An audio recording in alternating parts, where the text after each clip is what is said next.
रसोई gas cylinder लेने के लिए ओटीपी बताना ही होगा। पेट्रोलियम मंत्रालय ने तेल कंपनियों को 80% डिलीवरी ऑथेंटिकेशन कोड DAC की व्यवस्था अब अनिवार्य रूप से लागू करने को कहा है। यानी 80% उपभोक्ताओं ने ओटीपी के आधार पर सिलेंडर नहीं लिया तो पेट्रोलियम कंपनियों के रिकॉर्ड में इनके वितरण की व्यवस्था पूरी नहीं मानी जाएगी। इसके आधार पर एजेंसियों की आपूर्ति भी रुक सकती है। सिलेंडर की कमी के बीच DAC के लिए सख्ती से उपभोक्ताओं में खलबली बढ़ती जा रही है। पेट्रोलियम कंपनियों ने तकरीबन 5 वर्ष पहले DAC की व्यवस्था बनाई थी। कहा गया था कि सिलेंडर की बुकिंग करने पर उपभोक्ता के मोबाइल फोन नंबर पर 4 अंक का कोड आएगा। ये कोड सिलेंडर लेकर आने वाले हॉकर को बताना होगा। जब हॉकर सिलेंडर उपभोक्ताओं को देगा तो उसे इस कोड को सिस्टम में दर्ज करना होगा। इसके बाद ही वितरण की प्रक्रिया पूरी होगी।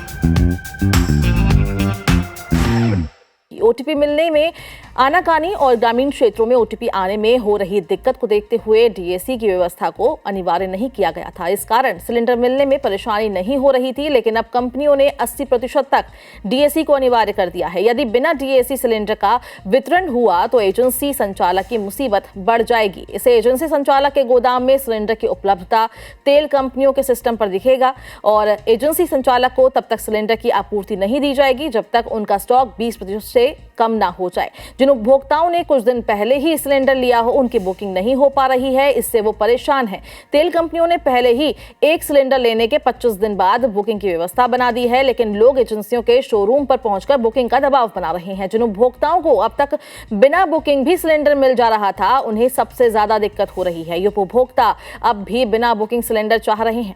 जब एजेंसी संचालक बुकिंग कराने का अनुरोध कर रहे हैं तो उनकी नाराजगी बढ़ रही है। कई लोग ऐसे हैं जिनका कनेक्शन ग्रामीण क्षेत्र के पता का है, लेकिन वो शहर में रहकर अपने संबंधों के आधार पर सिलेंडर लेते हैं। ऐसे लोगों की मुसीबत बढ़ गई है।